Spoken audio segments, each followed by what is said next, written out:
Morning তোমাদের সবাইকে। তো এখন বাজে 9টা 9:30। তো আরও একটি ইন্টারেস্টিং ব্লগে তোমাদেরকে স্বাগত, ভবঘুরে ব্লগসের। তো অনেকদিন পরে আবার চ্যানেলে ব্লগ আসা শুরু হয়েছে। তো আশা করছি গত ব্লগটার মতো এই ব্লগটাও তোমার ভালো লাগবে। তো এখন আমরা বেরিয়ে পড়েছি মহাড় যাওয়ার উদ্দেশ্যে।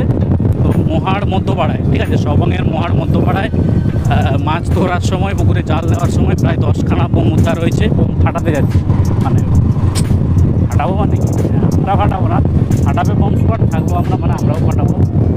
তো সেই বোমগুলো আজকে ডিসপোজাল হবে, মানে আমরা ফাটাতে যাবো, আমরা সেখানে মানে ভিডিও করবো, যেটা আমাদের কাজ। তো সেটাই আজকে তোমাদের সাথে শেয়ার করবো। তো আশা করছি তোমাদের এই ভিডিওটা ভালো লাগবে। আর হ্যাঁ, তোমাদের একটা আপডেট দেওয়ার জন্য আর আপডেট রয়েছে।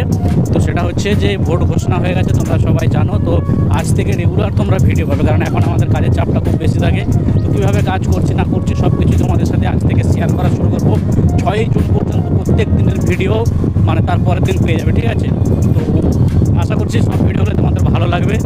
তো মোটামুটি ব্যাপার যেটা হলো যে প্রায় 10খানা মতো নাকি বোম উদ্ধার হয়েছে শুনলাম। তো 10খানা বোম ফাটানো হবে, সেটাই তোমাদেরকে দেখাবো। তো আশা করছি ভিডিওটা তোমাদের ভালো লাগবে। তো চলো আজকে দেখা হচ্ছে তোমাদের একবারে স্পটে গিয়ে। এটা দিয়ে কোনটা দিয়ে যাবে, সেটা দিয়ে চলে গেলে তো হয়ে যাবে।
তো ফাইনালি আমরা পৌঁছে গেছি সবংয়ের সেই মধ্যপাড়াতে, যেখানে বোম উদ্ধার হয়েছে 10টা বোম।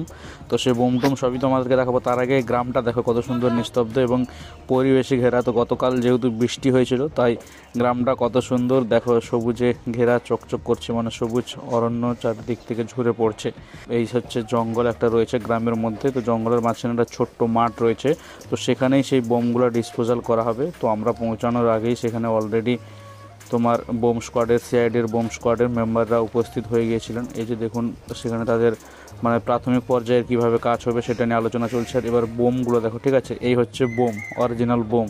তো এর থেকেও বড় বড় বোম দেখেছি, তো এটা একটু মোটামুটি মাঝারি সাইজের বলতে পারো। আর এই বোমগুলো বৃষ্টি ভিজে যাওয়ার জন্য মানে এরকম একটু কালো কালো দেখাচ্ছে, কিন্তু এগুলো অরিজিনাল সুতলিতে বাঁধা থাকে। তো বোমটা পরে তোমাদেরকে কোনো এক ভিডিওতে দেখাবো যখন বোম উদ্ধার হবে। তো এই এলাকাতে প্রায় প্রত্যেক ভোটের সময় বোম উদ্ধার হয়, ঠিক আছে। তো দেখো এখানে বোম স্কোয়াডের মেম্বাররা, সাথে সাথে সবং থানার স্থানীয় পুলিশ কর্মীরা, মানে সবং থানার এবং সিভিক দাদারা সব এখানে উপস্থিত রয়েছে, তো নিরাপত্তার জন্য।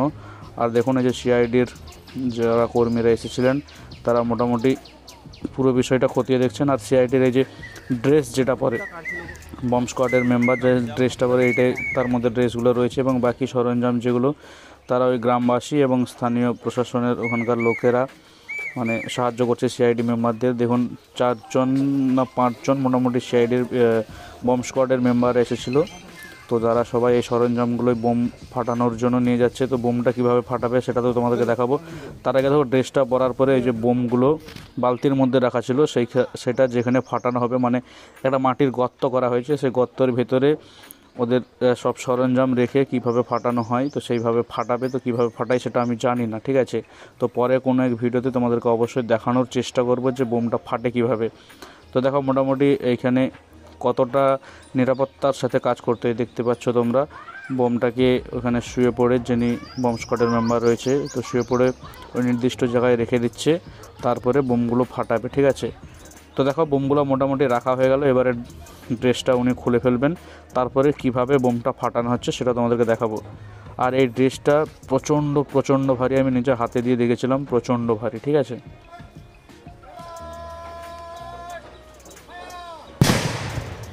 তো মোটামুটি দেখতে পেলো বোমটা ফাট, আর বৃষ্টি ভিজার জন্য মোটামুটি বোমটা সেরকম আওয়াজ এবং ধোঁয়া হয়নি। তো অন্যান্য বোম ফাটালে প্রচুর আওয়াজ এবং ধোঁয়া হয়, ঠিক আছে। তো দেখো এখানে গ্রামের বোমের আওয়াজ পাওয়ার পরে গ্রামের লোকেরাও জড়ো হয়েছে। তো কীভাবে বোমটা ফাটবে হয়তো দেখতে এসেছিলো, কিন্তু তার আগে অলরেডি বোম ফেটে গেছে।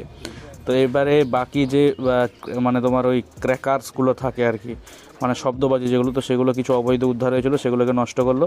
তো মোটামুটি এখানে বোম ফাটানোর কাজ শেষ, এবার চলো বাড়ির দিকে ফেরত। তো এখন ওই মহার থেকে যাচ্ছি তোমার পিংলার বেলুড়িয়া বলে একটা গ্রাম রয়েছে বড়িশার কাছে, ঠিক আছে। তো ওইখানে একটা রক্তদান শিবির আছে, তো সেখানে যাচ্ছি। তো মোটামুটি মুখে একটা পান রয়েছে, ওই জন্য মুখটা কেমন দেখাচ্ছে। তো বেলুড়িয়াতে গিয়ে তোমাদের সাথে রক্তদান শিবিরে দেখা হবে।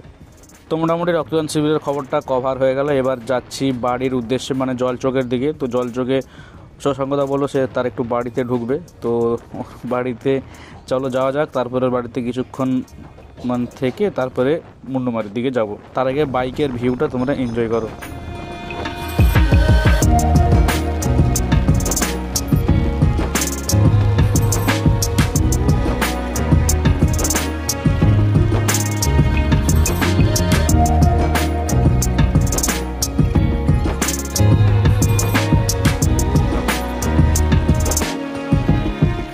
তো ফাইনালি পৌঁছে গেছি শশাঙ্কদার বাড়িতে। তো শশাঙ্কদার বাড়িতে আজকে হরি মন্দির প্রতিষ্ঠা ছিল, ঠিক মানে প্রতিষ্ঠার দিন ধরা ছিল।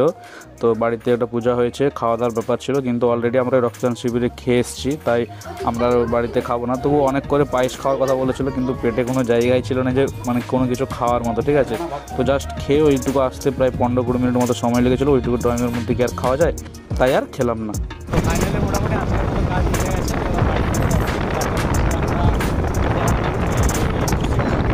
পশ্চিমবঙ্গের পেট্রোল পাম্পের